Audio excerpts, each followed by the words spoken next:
오늘 이선엽 신한투자증권 영업부 이사님 모시고 다양한 시장 이야기 들어보겠습니다. 어서 오세요, 이사님. 네, 안녕하십니까? 안녕하십니까? 어서 오십시오. 한 달 만에 뵙는데요. 예. 또 최근에 하루 이틀 시장이 좀 오르긴 했는데 마냥 즐거워할 수만은 없는 게 여러 가지 돌발 변수들이 예. 마구마구 터지고 있어서 참 어려운 것 같습니다. 먼저 전반적으로 최근 시장 흐름 좀 어떻게 보고 계셨는지 여쭤볼까요? 사실 저는 오늘이 굉장히 중요한 분기점으로 봤던 하루입니다. 네. 아마 지난번 제 방송을 보셨던 분들 보면 제가 오늘을 기점으로 시장이 많이 달라질 수도 있겠습니다라고 말씀을 드렸던 기억이 있고요. 그 당시에 지목했던 지표가 소매 매출이라는 거였었습니다. 이게 어떻게 나오느냐에 따라서 많이 달라지지 않을까 싶었고, 저 개인적으로는 그래도 소매 매출이 이번 달에 조금 감소할 거로 예상을 했는데, 그러니까 감소라는 것보다는 뭐 지난달에 원래 0.6 정도 나왔으니까 좀 밑으로 나오지 않겠냐 싶었는데 사실은 굉장히 크게 나오면서 저도 굉장히 좀 당혹스러웠다라고 보시면 될 것 같은데요. 네. 왜 이게 오늘이 분기점이 됐었고 지금 우리가 시장에서 왜 이런 불안감들이 있는지 잠깐 조금 말씀을 드릴까 합니다. 그래서 약간 시간을 주시면 그 얘기를 좀 해드릴까 하는데요. 우선 첫 번째 한번 장표를 한번 보시도록 하겠습니다.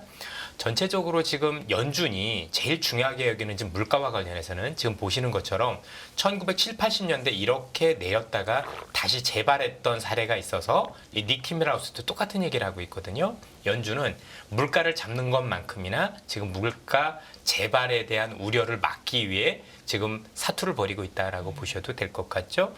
전체적으로 제가 인플레이션을 항상 암이라는 데 비유를 많이 하는데 네. 암은 재발하면 더 무서워지고 실제 옆으로 보는 것처럼 더 많이 오르잖아요. 그러다 보니까 인플레이션 목표치를 2%로 무리하게 잡은 것도 사실은 꼭 인플레이션이 그 2%갈 거냐 여부보다는 네. 재발할 수 있는 여지에 싹을 자르겠다라고 얘기를 했었던 거고 그동안 정책을 취해왔다라고 보시면 될 것 같습니다. 그런데 문제가 뭐냐면 다음 장 보시면 이렇게 나옵니다. 지난달에 그러니까 9월이었었죠. 9월 연준 회의에서 갑자기 성장률 전망치를 보시는 것처럼 1에서 2%로 올린 거예요. 보시는 것처럼 핵심 PC 디플레이터라고 해서 물가 전망은 3.9에서 3.7로 낮췄어요. 그러면 물가 전망만 보면 나쁘지 않았는데 이게 되게 걸림돌이 됐습니다. 성장률 전망치를 이렇게 올렸어? 우리 표현으로 하면 경제가 당초 예상했던 것보다 많이 좋다라는 얘기가 되는 거잖아요. 네. 그런데 이렇게 경기가 예상보다 좋게 되면 앞으로 사람들이 경제가 좋을 거라고 기대를 하고 그 기대가 기대 인플레이션을 끌어올릴 수 있어요. 그래서 연준에서는 생각보다 경제가 뜨거워지거나 뭐 뜨거워지는 것까지는 아니더라도 현재 조금 뭔가 약간은 둔화되어야 되는데 그런 모습이 아니라 경제가 다시 재상승하는 모습을 보이면 전체적으로 지금까지 했던 긴축보다도 조금 더 강하게 할 수 있다는 얘기를 했었습니다. 뒤에 한번 보시면 그게 나오는데요. 9월에 연준이 변심을 했었던 동력이 두 가지가 있었는데 한번 보시면은요. 첫 번째는 파월 의장이 얘기를 했죠. 이번에 1%에서 2.1%로 성장률을 2배나 올렸는데 그 이유가 성장률에서 차지하는 소비 지출이 굉장히 강력했다며 상향 조정 배경을 설명을 했다. 네. 그리고 이것 때문에 그동안에 올렸었던 긴축이 다소 아쉬울 수도 있어서 혹시 이게 지속되면 혹시 더 금리를 수도 있지 않을까 이런 얘기를 했고 매파 중에 매파인 닐 카시카리도 똑같은 얘기를 합니다. 미국의 소비 지출과 성장 등 여건을 고려한다라고 얘기를 하죠. 특히 소비 지출은 견조한 흐름을 보이고 이게 국내 총생산을 능가하는 일이 벌어진다고 얘기를 합니다. 이게 왜 중요하냐면 뒤에 한번 보시도록 할까요? 일단 요거 그림부터 제가 보고 말씀드리도록 하겠습니다. 지난해부터 올해 시장이 어떻게 움직였느냐? 미국의 S&P 500 지수와 미 국채 10년물을 가지고 한번 설명을 해드려 볼게요. 요게 미 국채 10년물입니다. 파란색이. 요거 한번 보시겠습니까? 이렇게 국채가 급등했었을 때 4.5 근처에 갔었을 때 우리나라 지수도 미국 지수도 진바닥이었었습니다. 네. 지난 10월달 기억하시죠? 그리고 그 뒤로 이 선을 넘지 않으면서 그러니까 금리가 계속 변동이 있었지만 이 선을 넘지 않으면서 보시는 것처럼 저점이 계속 올라왔었던 거 보이시나요? 반면에 여기 보시면 이제 최근에 임계치를 넘어서 버렸죠. 금리가 임계치라고 하면 4.5. 아, 예.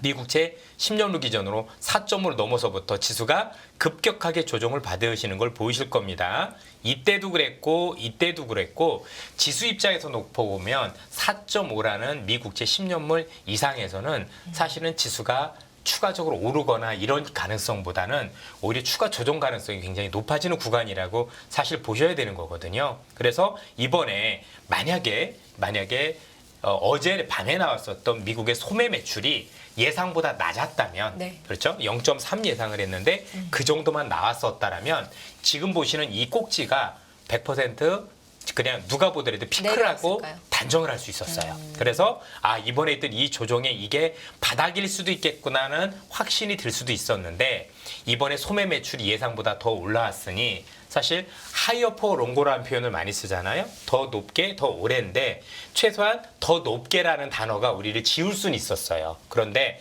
아쉽게도 오늘 소매 매출이 지금 앞서 보신 것처럼 0.7이 나왔죠. 네. 0.7이 나오면서 전체적으로 연준의 긴장감을 더 높게 해주는. 그래서 뭐 전체적으로 11월에 금리 인상은 안 한다라고 지금 동결에 대한 뉘앙스들이 많이 나와 있지만 아직은 그 뒤에도 정말 끝난 거냐라고 안심할 수 없는 게 우리의 아쉬움인 것 같아요. 당연히 이 변수가 좋게 나온 거냐, 소비가 좋게 나왔으니까 굉장히 좋은 거냐 아니라고 생각을 할 수 있지만 지금은 사실 적당한 소비가 우리한테 좋은 거지. 이렇게 0.7까지 나와주면 지금 보시는 것처럼 계속 가속화되면 문제가 되겠죠. 왜냐하면 이 0.7이라는 숫자를 연율화를 해보면 네. 곱하기 11을 해보면 사실 아시겠지만 7.4% 정도 나오잖아요. 더는 8.4% 나와요. 8.4%. 네.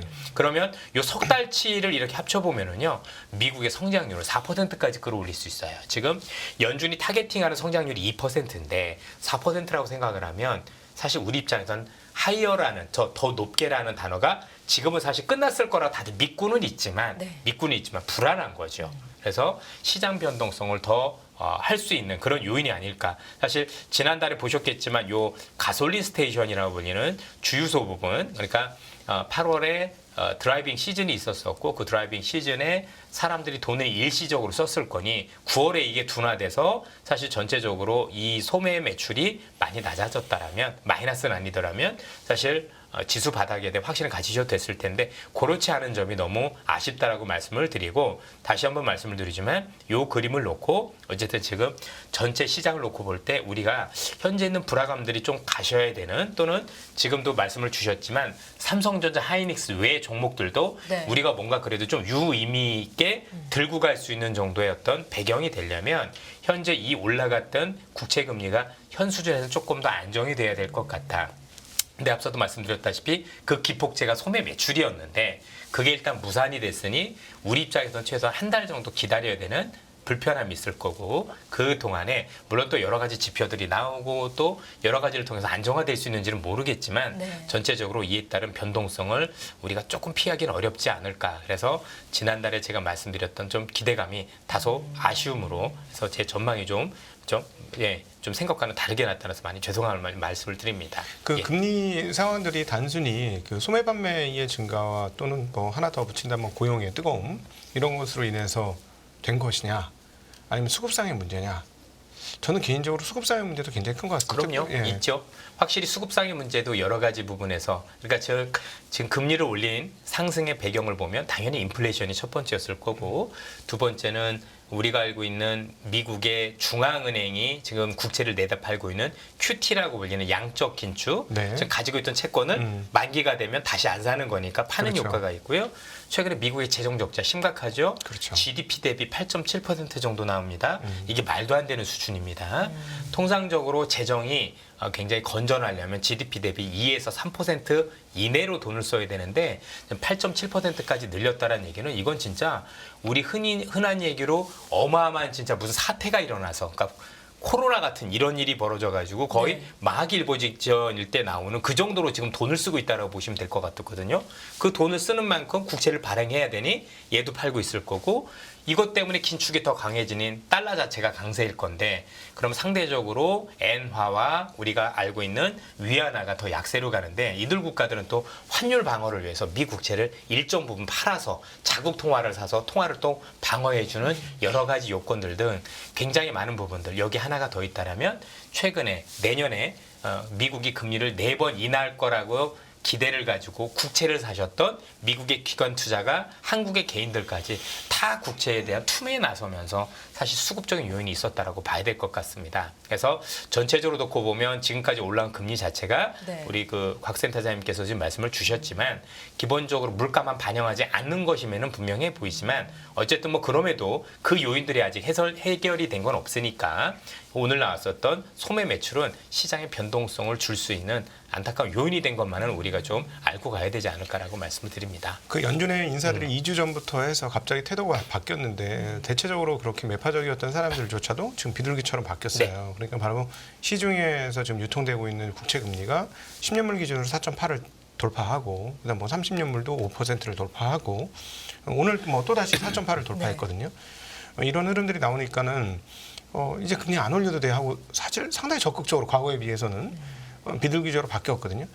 그 어떤 그 현재 상황들을 파악하고 있는 연준에서 여기서부터 금리가 더 올라가면 좀 위험하다고 생각하는 게 아닌가 하는 생각도 좀 듭니다. 아주 정확한 지적을 해주셨습니다. 네. 지금 사실 그 말씀을 드리려고 했던 건데 그럼 제가 지금 말씀을 드렸지만 야 이렇게 해서 소매 매출이 예상보다 강했기 때문에 그럼 국채 금리가 더 위로 크게 솟아야 되는 거 아니냐라는 우려가 있을 수 있잖아요. 그럼 시장이 크게 조정을 받을 수 있는 네. 요인이 되는 건데 지금 우리 곽 센터장님 말씀 주신 게 아주 정확한 지적이신 게 사실 그로 인해서 우리가 맞닥뜨릴 수 있는 건 혹시나 한 번 더 금리 인상하면 어떡하지라는 우려가 있는 건데 지금 말씀을 주셨다시피 여러 가지 요인으로 인해서 금리 인상을 한 번 한 효과가 이 국채 수익률 때입니다.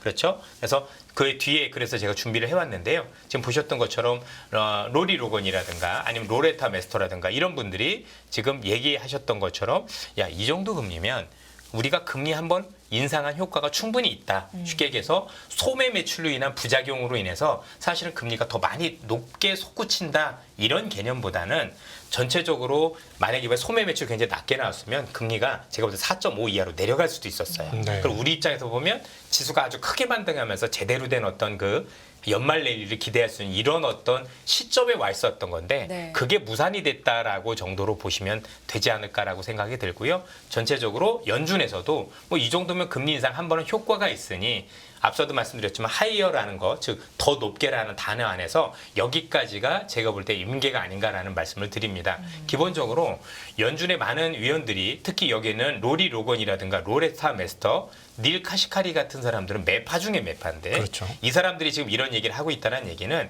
이 사람들이 생각하는 금리 인계점이 이 수준이라는 겁니다. 지난번 다시 한번 보시면 이때 지수가 아주 크게 폭락한 적도 있지만 또 비슷하게 4%가 넘어왔었을 때 지난해 우리가 겪었었던 실리콘밸리 은행 사건도 있었던 거거든요. 그렇죠. 네. 그러면 여기서 더 올라가면 경기보다도 다른 쪽에서 뭔가 터지지 않을까라는 그런 불안감들이 있는 거고요. 그와 관련해서 제가 또 표를 하나 가지고 왔는데 이게 좀 빠졌네요. 제가 좀 안 넣었나? 이렇게 한번 여기 있는데요. 연준 9월 회의록을 보시면은요. 정책 결정 시에서 과잉 대응에 대한 리스크도 중요하다라고 계속 얘기를 하고 있어요. 그러니까 이전에는 무조건 금리 인플레이션을 잡는 게 중요하다라고 했지만 현 수준부터는 조금 잘못 올렸을 때 이에 따른 과잉 대응에 따른 리스크가 불거질 수 있다라고 생각을 하는 것 같고 그 수준이 4.8에서 5점 정도라고 생각을 연준 위원도 하고 있어서 지금 제가 볼 때는 톤 다운을 하지 않느냐. 그래서 만약에 혹시나 여기서 우리 예상과는 다르게 금리가 조금 더 오르면 연준 위원들은 매파조차도 좀 더 톤 다운을 해주는 그런 어떤 역할을 통해서 시장이 더 불안함이 증폭되지 않도록 역할을 해줄 가능성이 저도 높다라고 생각을 합니다. 그럼 아주 이번에- 적절한 지적이셨다고 생각을 해요. 이번에 이제 아주 그러면 이번 주에 가장 큰 이벤트로 점차 다가오는 게 목요일 날 미국 시간 목요일 네. 그 파월 의장의 연설이 네. 있지 않습니까? 그러면 그때 뭔가 표시를 좀 해준다면 확실히 연준의 어떤 의도하는 금리치 높은 네. 목표치 도달치 뭐 이런 게 좀 감이 오지 않을까 하는 생각도 네, 좀 드는데. 뭐 전체적으로 뭐 파월 의장이 현 수준에 대해서 제가 볼 때 이 정도 금리면 이 정도의 로리 로건이나 이런 분들처럼 엄청 매파적인 분들 이 정도 뉘앙스였다라면 제가 볼 때는 의견이 다르지 않을 거라고 보여지고 네. 오히려 이번에 그 연설에서 우리가 봐야 될 거는 아직까지 연준 위원들한테 듣지 못한 하나가 있죠. 이번에 이스라엘과 하마스와 간의 그쵸. 전쟁을 맞아요. 시장에서 어떻게 볼 거냐. 그 그쵸. 여부가 되게 중요해서 그런 얘기를 할지 안 할지 지금 미국에 있는 언론에서 나오기는 일부러 함구하라는 얘기들이 많은 것 같아요. 왜 그럴까요? 전장의 양상을 알 수도 없고 그리고 현재 미국에서 그걸 막으려는 시도가 굉장히 많은데 네. 괜히 섣부르게 그런 얘기를 하면 문제가 확산되는 것처럼 비춰지지 않을까라는 우려가 있다라고 지금 외신들에서 그래서 함구령이 있어서 지금 보시면 아무도 지금 그 얘기를 안 하거든요. 네. 근데 이제 그 얘기를 해주실 수 있는지 파월 의장 해줄 수 있는지 저도 쉽지는 않을 거라고 생각을 하는데 뭐 원론적인 얘기 외에는 뭐잘 됐으면 좋겠다, 그죠? 뭐 이런 정도 빼놓고는 못하지 않을까라는 생각은 현재 이사님 가지고 있습니다. 생각에는 지금 네. 시장이 좀 흔들리는 게 어쨌거나 9월달 소매 판매 지수가 생각보다 높게 나온 이유 때문이다라는 말씀이신 거잖아요. 그것도 하나고요. 예. 사실 최근에 아시겠지만 많은 요인들이 겹쳐 있습니다. 왜냐하면 어쨌든 간에 우리가 알고 있는 지금 이스라엘과 이 하마스의 불편함도 우리 입장에서는 증시 입장에서 좋은 변수는 아니잖아요. 그렇죠? 뭐 향후에 어떻게 될지 알 수는 없으나 우리가 다 아시는 것처럼 이런 어떤 우려들이 나중에 정말 확산이 돼서 예상치 못하게 확산이 돼서 국제 유가를 건드리는 일이 벌어졌을 경우 사실 더 문제가 될 수도 있는 장표 한번 보시겠습니까? 자, 연준 위원들 중에서 지금 이 장표를 보시면은요, 매추파 중에 매파인 분들 중에서 파월 의장이나 닐 카시칼이나 이런 분들은 소매 매출을 얘기를 하지만 또 다른 분들은 또 유가라고 얘기하는 분들이 있어서 말씀을 드리는 겁니다. 미셸 바우먼 연준 이사 같은 경우는 한 번 더 올릴 수도 있는데 지금은 생각이 바뀌었지만 그게 높은 에너지 가격 때문이라고 얘기를 하고 있어요. 그래서 최근 몇 달 동안 인플레이션에서 이룬 전진을 뒤집을 위험이 지속적으로 있는 게 에너지 가격으로 보고 있는 거고, 로레타 메스터라는 이분도 소비자들이 휘발유값 상승이라는 여파를 강하게 느끼고 있어서 이게 혹시 인플레이션 우려를 되지 않느냐. 즉 연준이 그동안 인플레이션을 잘 잡아서 주거비도 안정이 될 것 같고 고용도 의외로 안정이 되고 있는 것 같고 비농업 부분 고용 지표에서는 33만 6천 명이 나와서 뜨거운 것 같았지만 네. 사실 여기서 제일 중요한 건 시간당 임금이었거든요. 그건 0.2%로 제어가 됐었으니까 사실 합격권 내에 들어와 있습니다. 그런데 이런 것들 외에 혹시 내가 예상치 못하게 우리가 알고 있는 인플레이션을 조금 더 위로 올릴 수 있는 요인이라면 연준은 두 가지를 들었던 거예요. 하나는 소매 매출이고 또 하나는 유가. 국제 유가였던 예. 거거든요. 그런데 보셨다시피 일단 소매 매출은 불합격 판정을 받았죠. 그래서 우리한테 좀 불편한 이슈가 됐는데 만약에 여기에 더해서 국제 유가를 올리는 변수가 될 수 있다라고 생각을 하면 대단히 불편할 수 있는 상황이 온다라고 보는 거고, 현재까지는 대부분의 분들이 뭐 저도 뭐 현재 있는 전쟁을 어떻게 알 수는 없지만 네. 이란까지 확산이 되지 않을 거라는 막연한 기대가 있고, 아마 지금 제가 오기 전에 보니까 외신을 통해서 지금 바이든 대통령이 이스라엘에 가 있는 걸로 알고 있습니다. 네. 그만큼 확전을 막겠다는 의지가 굉장히 강하다라고 볼 수가 있을 것 같은데 뭐 그 여부는 조금 지켜봐야 되지 않을까 싶고, 뭐 이런 이슈, 그다음에 여러분들 보셨겠지만 우리 반도체도 되게 좋은 상황에서 네. 더 좋을 수 있는 여지를 꺾어버렸잖아요. 최근에 그 엔비디아와 관련해서 이제는 중저가 칩까지도 중국에 수출을 못할, 우리 입장에서는 나쁠 것보다도 더 올라갈 수 있는 거에 대해서는 조금 약간 부정적인 부분이 있었다라고 보시면 될 것 같고, 네. 뭐 주변에서 보시면 의외로 짜잘한 변수들, 뭐 큰 변수도 있고 조그만 변수도 있지만 이게 여러 가지들이 불편한 것들이 맞물려서 투자 심리에 약간 조금 부담이 된 게 현 시장이 좀 흔들리는 배경이 아닐까. 네. 다만 앞서도 우리 그 두 분께서 말씀 주신 것처럼 전체적으로 지수가 그렇게 밀리거나 그러지는 않았어요. 그렇죠. 그렇죠? 예. 네, 근데 실수는 안 속내를 밀렸죠. 들여다보면 삼성전자하고 몇 개만 멀쩡했지 중소형주들이나 개별주들 같은 경우는 변동도 되게 크고 또 낙폭이 커진 종목들도 많아서 사실 지수가 괜찮느냐 아니냐는 우리 입장에서 볼 때는 굉장히 그렇죠? 아쉬운, 그렇죠? 뭐 지수 좋다고 내게 좋은 게 아닌 것처럼, 네. 그리고 뭐 몇몇 대형주 좋다고 내가 가지고 있는 보유 종목이 안 좋기 때문에 사실 투자자분들이 느끼는 어떤 그런 지수는 지금 보합이 아니었던 거죠. 오늘 사실 굉장히 큰 하락이었을 거라고 생각이 듭니다. 그렇죠. 코스닥이 예. 1.5% 정도로 네. 빠졌으니까요. 네.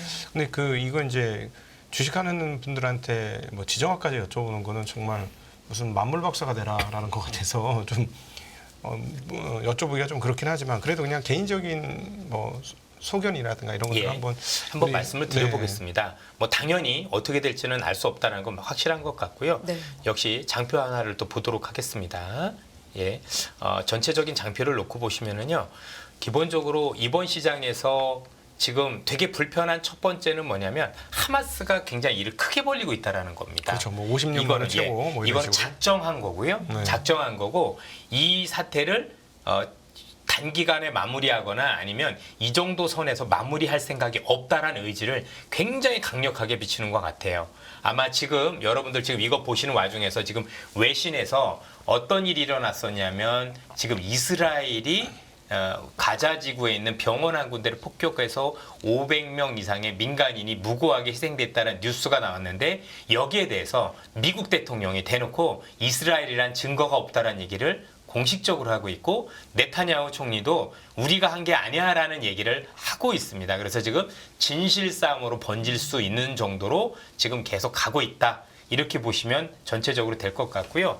앞서도 잠시 설명드렸지만 현 상황에서 뭐 일단은 돌아가신 분들 너무 이렇게 보시는 분들 너무 안타깝지 않습니까? 네. 그럼에도 우리가 주식 입장에서 좀 따져본다면 일단은 제일 현 상황에서 가장 궁지에 몰려 있는 건 의외로 바이든이라고 볼 수가 있을 것 같습니다. 네, 네. 현 상황이 확전이 되면 바이든은 내년에 재선을 기약할 수 없는 상황이 된다는 걸 모두 다 아실 겁니다. 두 가지 네. 측면에서 하나는 최근에 이란 제재를 풀었고 그 풀었던 제재가 사실 이번 사태를 부른 거 아니냐는 책임론에서 벗어날 수 없게 되고요. 네. 두 번째는 혹시 그렇게 확산이 되게 되면 유가가 오를 수 있고 그럼 아까 연준 의원들 보셨잖아요. 그죠? 생각보다 매파 중에 몇 분은 원인이 유가 때문이다라고 보시는 분도 있기 때문에 이것 때문에 만약에 유가가 오르게 되면 생각보다 더 강한 긴축 그렇죠. 그로 인해서 시장이 또 안 좋아지게 되면 사실 그에 따른 어떤 책임론도 전부 다 바이든한테 귀속이 되기 때문에 바이든은 어떤 식으로든 지금 이거에 대한 확산을 막으려는 외교적 군사적 노력을 하고 있다라고 보시면 되는데 네. 외교적인 노력은 지금 보셨겠지만 일단 블링컨 국무장관을 보내서 전 중동을 지금 다 돌면서 확전하지 않도록 지금 독려를 하고 있는 상황이고 그것 가지고 안 될 것 같으니까 오늘 본인이 직접 날아가서 확전을 안 했으면 좋겠다라고 의지를 보여주고 있습니다. 이것만 가지고는 안 되니까 군사적인 대응도 있었던 건데 그 군사적인 대응은 두 척의 항공모함 아이젠하워하고 우리가 알고 있었던 요즘 최근에 나왔던 가장 최신의 제럴드 포드함을 보낸 건데 이 포드함을 보낸 게 사실 이스라엘을 돕기 위한 거라는 건 아닙니다. 왜냐하면 여기 여러분도 아시겠지만 여기 가자 지구에 저희 우리가 알고 있는 저기 뭐지? 미국 여기다 폭격을 할 수 없잖아요. 민간인 다 죽을 텐데. 여기는 하마스는 민간인하고 섞여 있기 때문에 구별이 안 됩니다. 네. 그래서 여기에 항공모함이 뜬 가장 큰 이유는 이란이나 시리아 아니면 주변에 있는 국가들이 움직이지 말라는 사실은 확전을 막기 위한 방지 수단으로서 현재 이쪽으로 갖다 놨다라고 일종의 보시면 경고 되겠습니다. 차원이네요. 그렇습니다. 니들 움직이면 어떻게 될지 알지? 한 대 가지고 안 되니까 두 대를 보낸 건 보통 항모가 두 척 간 거는 거의 전쟁 났을 때 정도라고 보시면 되겠습니다. 통상적으로 한 이렇게 지역에 보낼 때 한 척 이상은 잘 안 보내는데 두 척이 동시에 가 있는 정도면 아 이거는 정말 대단히 크게 확전을 막겠다는 의지를 정말 우리가 생각했던 것보다 굉장히 강력하게 보여주고 있다. 이렇게 말씀을 드릴 수 있을 것 같아요. 그리고 한 가지 더 얘기를 했죠. 네. 대놓고 바이든이 뭐라고 했냐면 레드라인을 정해줬습니다. 이건 절대 넘으면 안 돼. 그게 뭐냐면 가자 지구를 점령하는 겁니다. 네. 가서 민간인 살상을 최소화하면서 하마스로 소탕하는 것까지는 내가 어쩔 수 없겠으나 이를 빌미로 해서 싹 밀어버리고 가자 지구를 니네가 점령하는 건 나도 묵인할 수 없어. 왜냐하면 그 자체가 이란이 들어올 수 있는 명분이 될 수 있기 때문이다라고 보시면 되고요. 그래서 이렇게 못하게 지속적으로 막고 있는 모습을 보이고 있다. 그래서 제가 드릴 수 있는 말씀은 현재 있는 상황에서 현재 미국이나 각국이 전쟁을 막기 위해서 어떤 노력을 하고 있는지 정도를 말씀드릴 수 있을 것 같고 향후에 뭐 이란으로 번져서 그 이란이 뭐 석유에 대해서 감사를 한다거나 또는 여기에 있는 호르무즈 해협을 봉쇄를 해서 유가를 올리는 일이 일어난다라면 참 안타까운 일이 벌어지겠지만 현재까지는 그렇게까지 생각하는 건 제가 볼 때 너무 나간 것 같다라고 생각을 하고 있고요. 또 많은 분들이 혹시 이스라엘하고 이란하고 혹시 직접 뭔가 일이 있는 거 아니냐는데 그거는 이 지도에서 보시는 것처럼 이스라엘이 이란까지 가려면 시리아와 이라크라는 두 국경을 지나가야 됩니다. 특히 이라크하고 이란은 사이가 좋은 국가들이 아니죠. 우리 임진왜란 때 생각하시면 됩니다. 임진왜란 때 일본이 정명가도라고 해서 명나라를 치기 위해서 조선 보고 길을 빌려달라 이런 거였는데 말이 되는 얘기입니까? 그래서 실제적으로 이 두 국가가 직접적으로 뭔가 맞닥뜨리는 건 물리적으로도 사실상은 쉽지 않아 보인다. 가능성이 매우 희박한 일이다 정도로 판단하시면 될 것 같고요. 시장에서 워낙 극단적인 상황에 대해서 시나리오를 선정하기로 있기 때문에 저는 거기까지는 갈 것 같지는 않다. 그래서 유가와 관련해서도 섣불리 뭔가 판단하기는 그렇지만 현 수준이면 어느 정도 확전을 반영하지 않는다라고 보면 반영된 수준은 아닌가라고 생각은 하고 있는 상황입니다. 그러니까 $80 후반대가 이미 유가에 대한 불안을 그렇습니다. 반영한 수준이라는 예, 말씀이신 거죠. 근데 어쨌든 미국 대통령이라는 사람이 한국에 한번 올라도 그래도 뭐 몇 년을 조율을 하고 뭐 이렇게 해서 한 번씩 오는 건데 급작스럽게 날아간 걸 봐서는 네. 이거 얼마나 엄중한 그럼요. 상황이고. 예. 그러니까 두 가지가 다 우려가 있는 거죠. 하나는 하마스가 굉장히 일을 크게 벌리겠다는 의지도 너무 강해서 걱정인 거지만 미국도 이 위기를 확전으로 막겠다는 의지가 제가 볼 때도 이렇게 강한 적이 있을까 싶을 정도로 하는 거 보면 우크라이나 때하고 너무 다르잖아요. 그죠? 그런 전체적인 놓고 보면 결국은 뭐 바이든 입장에서도 내가 더 중요한 거잖아요. 내가 내년에 재선되는 게 이분 입장에서는 훨씬 더 중요할 수 있는 거잖아요. 그죠? 그러다 보니까 전체로 뭔가 큰일이 벌어지지 않도록 하여튼 계속해서 하마스의 어떤 그 공격성 아니면 확전되기를 바라는 그런 어떤 부분 또 미국의 어떤 확전을 막으려는 어떤 것들이 계속해서 왔다 갔다 하면서 저울질하면서 우리의 불편함을 자극하지 않을까. 그러나 앞서도 말씀드렸지만 우리가 생각하는 전처럼 이란이 개입할 가능성은 저 개인적으로는 뭐 섣부른 판단이긴 하지만 그리고 지켜봐야 되겠지만 그 가능성은 낮게 보고 있는 상황입니다. 근데 한국에 계신 중동 전문가분들의 말을 들어보니까 이스라엘이 미국 말을 안 들을 것이다. 뭐 그럴 수도 있겠죠. 예. 왜냐하면 자기 편이라고 생각하는 사람이 아무도 없다. 아무도 안 믿는다 이스라엘은.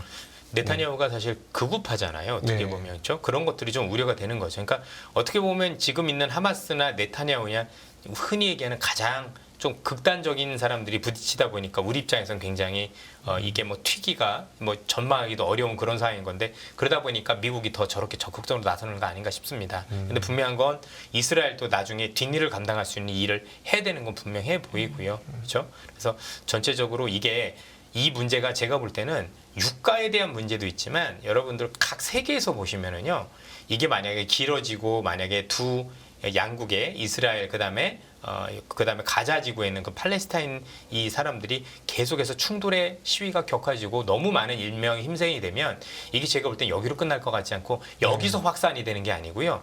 유럽에 있는 국가들 중에서 제가 볼 땐 종교 갈등이 생길 수도 있을 것 같아요. 이미 아마 프랑스라든가 이런 데서 보면은 뭐 그죠? 이슬람이신 분들이 팔레스타인 분들을 위해서 막 이러면 안 된다라고 얘기를 하고 계시는 거고 거기에 대해서 미국에서 얼마 전에 아시겠지만 6살짜리 진짜 죄도 없는 그 꼬마를 백인 70세 남성이 이렇게 뭐 진짜 안타깝게 되는 그런 일도 있었잖아요. 네. 그래서 이게 이제 각 종교 간의 인종 간의 갈등으로 번질 가능성도 길게 보면 있고 그게 물론 이제 지수에 미치는 영향은 제한적이라 하더라도 이런 시장이 뭐 전체적인 어떤 세계의 어떤 그 평화 이런 입장에서 놓고 보면 굉장히 좀 안타까운 일들이 벌어질 수 있는 그런 개연성도 있는 것 같아요. 왜냐면 아시겠지만 옛날에 메나 사태라고 그 이후에 생각보다 북아프리카에 있는 무슬림 분들이 굉장히 유럽으로 많이 유입이 됐어요. 네. 그리고 그 유입이 되면서 유럽인들이 다 그런 건 아니지만 생각보다 의외로 많은 분들이 무슬림 이 분들에 대해서 약간 보는 시각이 조금 우리가 생각하는 것과 다른 시각으로 보시고 계시는 거고 그 시각 때문에 또 거기에서 무슬림들은 나는 정말 착하게 살고 있는데 나를 왜 그렇게 바라봐라고 해서 반감이 커지면서 사실 그 갈등이 계속 수위가 올라가고 있는 상황이었었어요. 이거는 가보신 분들은 알거든요. 예전에 제가 처음 있었을 때 이렇게 받으면 안 될 텐다는 생각을 했었을 정도로 프랑스 아니면 벨기에 이런 쪽에서 그런 일들이 왕왕 벌어지고 있다는 얘기죠. 그래서 이런 거는 주가와 상관없이 국제 평화라든가 아니면 유럽의 어떤 혼란 이런 것과 관련해서 조금 더 한번 우리가 보실 필요도 있지 않을까 싶습니다. 생각보다 중동의 분쟁 문제가 좀 장기화될 수 있다는 생각도 드는데 그럼 안전자산 선호 현상은 좀 계속될 수 있을까요? 이게 사실 이 문제가 이렇게 된다고 해도 유가만 아니라면 네. 사실 주가에 미치는 영향이 생각보다 그렇게 많이 크지는 않습니다.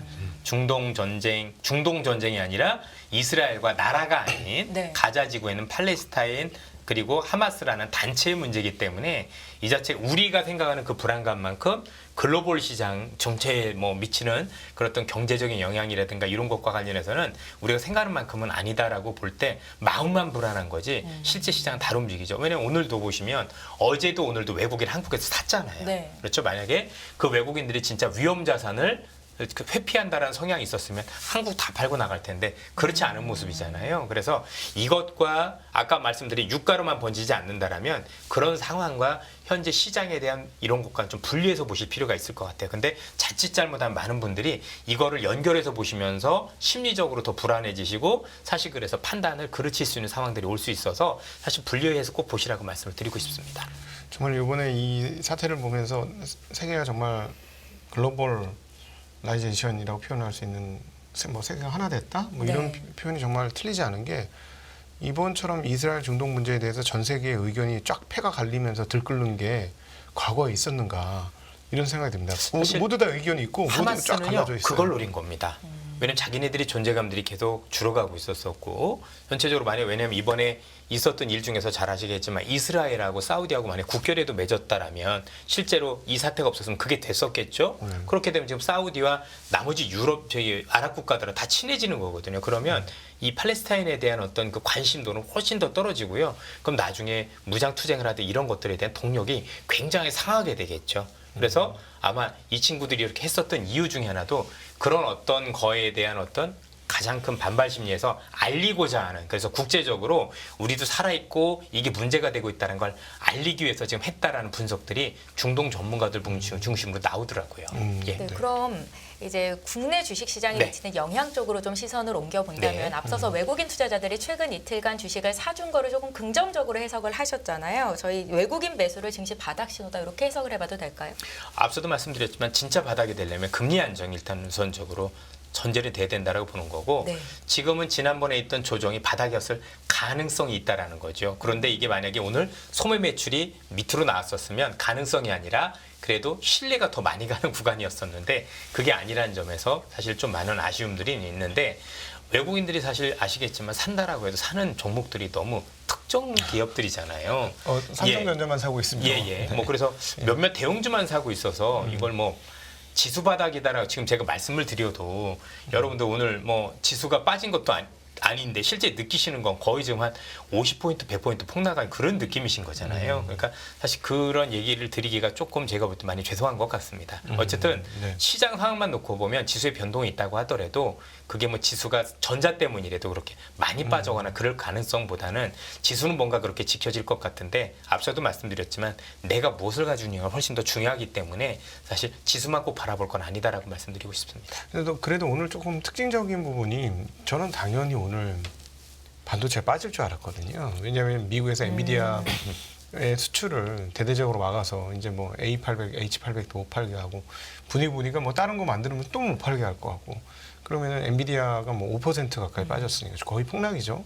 그런데 한국 반도체가 올랐다는 게 너무 신기한 거예요. 아, 저도 그것 때문에 그래서 이제 반도체 담당자분들하고 한번 얘기를 하고 왔어요. 네. 어떻게 이게 왜 이런 부정적인 이슈들이 있는데 그랬느냐 했더니 아직까지는 아시겠지만 중국에서 이와 관련해서 수요가 그 시장 자체가 그러니까 중국을 지금 빼더라도 수요가 지금 그러니까 공급이 부족한 거죠. 그렇죠? 지금 막 물량이 딸려서 못 죽을 정도니까 중국까지 나중에 더 나가면 향후에서 성장성까지는 좋지만 지금 뭐 중국 아니어도 충분히 수요할 애들은 많고 네. 그래서 그거 좀 물량 내기도 바쁘다. 이런 얘기를 해서 사실 실적에 미치는 영향이 지금 당장은 문제가 없고 사실 우리가 봤던 가이던스는 충분히 충족할 수 있다라는 그런 어떤 기대가 있기 때문에 큰 우려가 없었다. 그러니까 예를 들어서 이번에 중국에 했었던 그것 때문에 원래는 지금 물량이 중국까지 다 감안해야 이게 공급이 다 되는 거다 이런 모르겠는데 그게 네. 아니라 중국 없었어도 충분히 지금 줄 데가 너무 많고 그것도 지금 못 줘서 난리인데 중국이 지금 당장 이게 끊긴다라고 해서 별 문제가 되지 않을 것 같다라는 말씀들을 주시더라고요. 네, 예. 네. 그러면 역시나 그러면 앞으로 한국 주식을 바라볼 때는 오늘 시장을 기준으로 계속 봐야 되는 겁니까? 아니면 펼쳐질 걸 봐야 되는 그러니까 역시나 반도체 집중입니까? 아니면 아닙니다. 뭐 다른 전체 쪽으로? 시장을 같이 보실 필요는 있다라고 생각을 하고 있고요.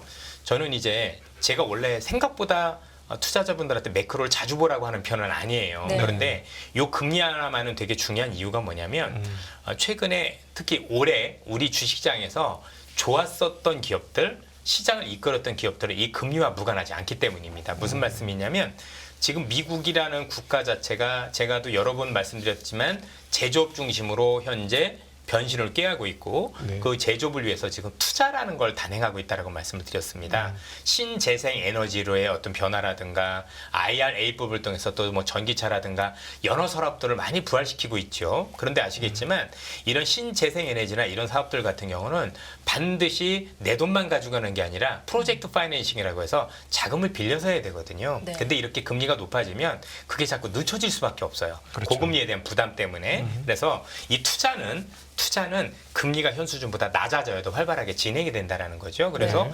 우리가 그동안 좋게 봤던 기업들이나 업종들이 현 수준에서 더 많은 힘을 내려면 쉽게 얘기해서 더 많이 수주도 받고 더 그러려면 현 수준보다는 금리가 안정돼야 되기 때문에 보라고 말씀을 드리는 거거든요. 그런 측면에서 사실 금리가 중요하다고 말씀드릴 수 있을 것 같습니다. 그 내년도 이익 전망치에 대해서 논란이 많습니다. 뭐 대표적으로 우리 이사님하고 매우 친한 우리 윤주 그룹장 같은 경우는 네네.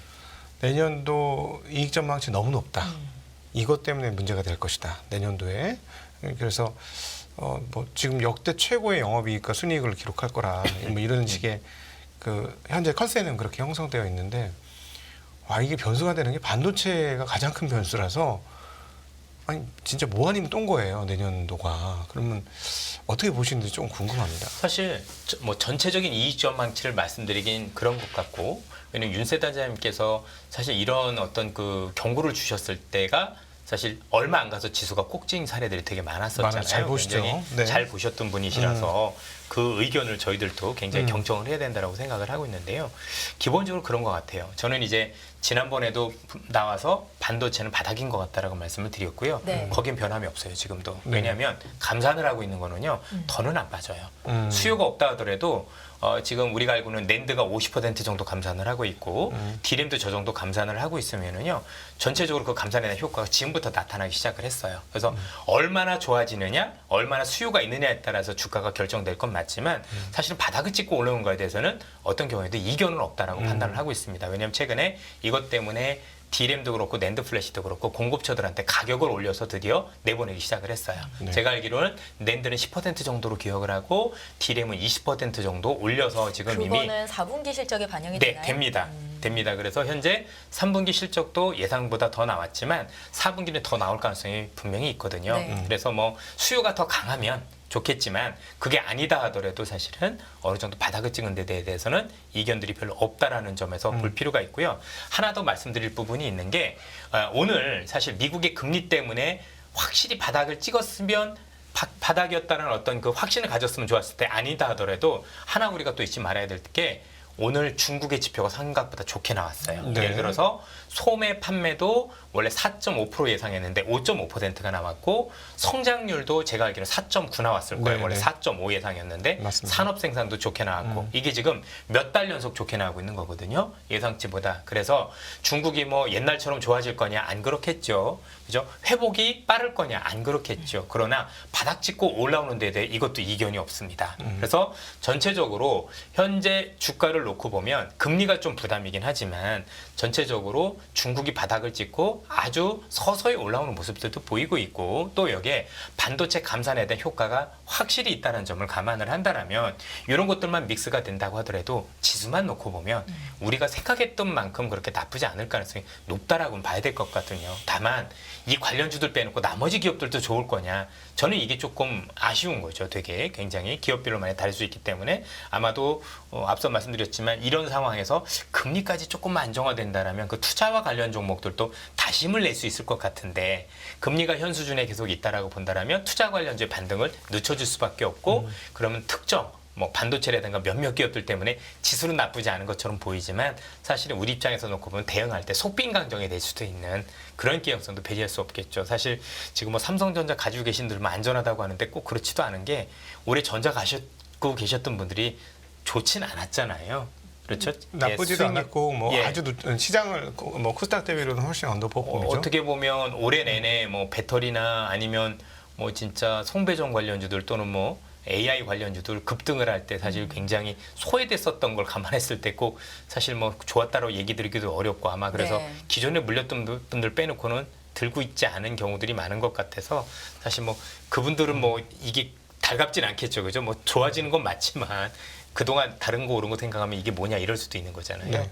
그래서 앞서도 말씀드렸지만 어떤 지수는 제가 볼 때는 우리가 생각했던 것보다 큰 우려는 아닐 수도 있겠다라면은 그 안에서 들어간 종목별로 보면 우리 입장에서 놓고 보면 굉장히 좀 면밀하게 대응을 해야 되지 않을까라는 생각을 가지고 있습니다. 네. 네. 일단은 미국의 10년물 국채 금리가 빠르게 좀 안정이 되기를 바라면서 예. 저희 오늘 1부 예. 시간 여기서 마무리를 치열볼까요? 예, 미국 국채 좀 안정이 되면 앞서 말했던 투자 관련주들 반등 제대로 나올 수 있습니다. 그것도 같이 연결해서 보시면 좋지 않을까 싶습니다. 네, 네. 이선엽 이사님의 뷰는 저희 한 달쯤 뒤에 또 한번 정리하는 시간 갖도록 하겠고요. 지금까지 이선엽 신한투자증권 영업부 이사님과 함께했습니다. 말씀 잘 들었습니다. 예, 감사합니다.